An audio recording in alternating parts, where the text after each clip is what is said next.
না তাহলে না আমি কারো বউ বেটি লিয়া বাড়া যাবো এই বিষয়ে আপাতত তোমার সাথে কোনো কথা হচ্ছে আজ পর্যন্ত তুমি বলে দিনি আমি তোমার সাথে কোনোদিন খারাপ ব্যবহার বা কোনোদিন ইয়া করেছি।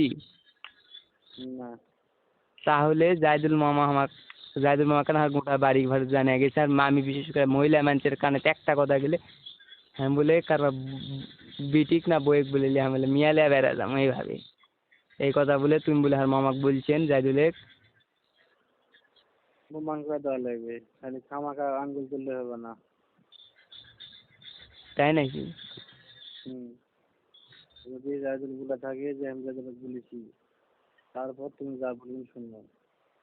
আর তোমার বিষয়ে ভাবার মতো আমার সময় নেই, বুঝতে পারেননি? আর হেলেন ম্যাডাম নিজে ভাবা, মানুষের কাছে গল্প করা তো দূরের থাক, তোমার মতো চাই রাখলে ভাবারও আমার সময় নেই। বলে ভাবা লাগবে না, আমার কথা শুনো। হেলেন মেলেনের কথা জাহিদুলের তো তুমি লাগাননি? না তাহলে এইটুকুই জানা ক্লিয়ার হয়ে গেল।